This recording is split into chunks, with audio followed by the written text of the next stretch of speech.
Alors pourquoi elle est mythique? Elle est devenue mythique parce que c'est pas n'importe qui. Misty Copeland, elle vit aux États-Unis, elle est américaine et alors on lui consacre un livre et ça c'est assez rare de son vivant. Elle écrit déjà ses mémoires parce qu'elle est entrée dans l'histoire de la danse. C'est la première danseuse noire américaine, danseuse étoile de l'American Ballet Theatre, qui est l'équivalent de l'Opéra de Paris. Hein. Oui, oui. Première danseuse afro-américaine également à avoir dansé dans ce ballet, Le Lac des Cygnes. Elle écrit ses mémoires et c'est génial. Parce que c'est un personnage de roman. Elle pourrait être un personnage de Toni Morrison, qui est d'ailleurs publié par le même éditeur, Christian Bourgois. Tant sa vie est un parcours de combattante. D'ailleurs, ce qu'il faut savoir, c'est qu'aux États-Unis, Misty Copeland, par sa beauté, parce que regardez la somptuosité de cette jeune femme, par son talent, par son parcours, elle est complètement sa célébrité. Et au-delà du monde de la danse, elle fait la couverture des journaux, elle a fait la couverture du Time comme une des 100 femmes les plus influentes du monde. Et c'est d'autant plus remarquable que le monde de la danse, c'est un monde qui est quand même très très compliqué par l'exigence que le milieu et que ce métier demande. Et c'est un monde de signes blancs, écrit Misty Copeland, qui connaît quelque chose. Et alors son parcours est d'autant plus dingue que c'est une petite fille qui naît dans le Missouri, dans une famille qu'on appellerait aujourd'hui dysfonctionnelle. Elle ne connaît pas son père. Elle a une mère qui fait beaucoup d'enfants et qui a beaucoup de maris successifs. Et puis quand tout d'un coup le beau-père lève un peu trop la main, la mère, elle embarque tous ses enfants dans la voiture avec les valises et paf, on part pour une autre direction. Et elle change de père. Enfin, je veux dire de beau-père. Exactement. Mais, famille modeste, hein, enfance. Famille très modeste. Elle finit, elle est dans un motel plutôt minable. Tous les enfants sont dans la même chambre. Et à ce moment-là, elle a deux idoles, Maria Carey, sur les chansons desquelles elle fait des chorégraphies, et Nadia Comaneci. Mais il faut imaginer que cette jeune fille, à 13 ans, elle ne sait pas ce que c'est qu'un ballet classique. Non. Elle veut être capitaine des pom-pom girls, elle. Et puis, elle va y arriver, et là, il y a deux personnes, deux femmes, qui la repèrent et qui se disent « cette fille, elle a quelque chose ». Alors, elle va commencer à prendre des cours de danse, et là, alors qu'elle ne connaît même pas le sens du mot, elle entend prodige. Parce qu'en fait, Misty Copeland, elle sait faire naturellement ce que des danseuses mettent des années à réussir à faire.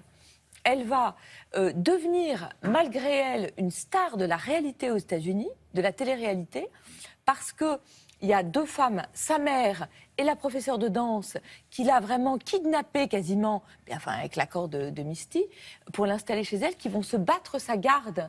Et à la grande honte de l'adolescente, elle va devenir comme ça l'attention de tous les médias.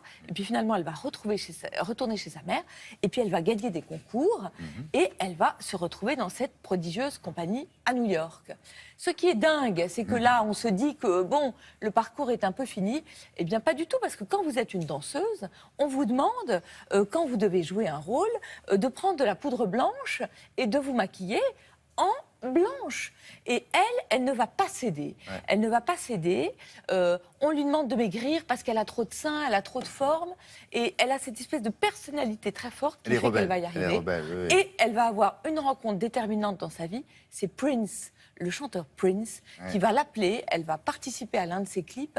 Et il va lui donner, vous savez, au moment où elle en a besoin, la petite dose de confiance qui fait qu'elle va y arriver. Et puis elle va jouer l'oiseau de feu qui va lui valoir la nomination. Le fait d'être aidée par Prince a un peu joué aussi en disant attention, c'est la protégée de Prince qui n'est pas n'importe qui dans le milieu artistique. Ça lui a donné confiance en elle. Il lui a dit accepte d'être qui tu es et vas-y fonce. Regarde, ça marche pour moi. Le livre est éblouissant, c'est un parcours modèle. Ça vous explique ce qu'est la danse de l'intérieur. Quand elle joue l'oiseau de feu, quand elle danse l'oiseau de feu qui va lui valoir sa nomination comme danseuse étoile, elle ne peut plus marcher tellement elle a mal. Elle va finir par danseuse très bien. Et le lendemain, on va s'apercevoir qu'elle a 6 fractures du tibia. C'est un monde invraisemblable. C'est un livre d'une beauté folle, je trouve, chez Christian Bourgois, Une vie en mouvement. Alors, très grand coup de cœur.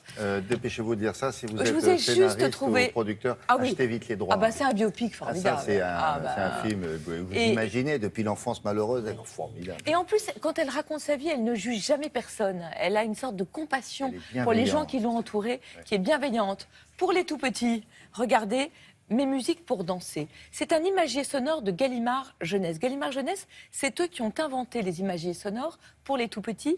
C'était une image et un son. Donc vous avez eu les cris des animaux. Oui, Aujourd'hui, oui, c'est très bien, les ça. musiques pour danser, c'est drôlement bien parce que là, les musiques sont un peu plus longues et d'une qualité absolument inouïe. C'est Parce vrai, qu'il y a plein de maisons d'édition qui les ont copiés Ouais, c'est vrai. en piquant des sons sur Internet. Ouais. Là, c'est des vrais enregistrements de musique pour permettre de découvrir le tango, le charleston, la salsa, le hip-hop. Est-ce que c'est pas C'est génial? bien pour danser avec les bébés aussi. J'adore les illustrations. Bon. Et vous avez pour les plus grands Paco et le rock, où vous allez découvrir tous les instruments de musique. C'est chez Gallimard Jeunesse. Merci beaucoup, Inégalé. Olivia.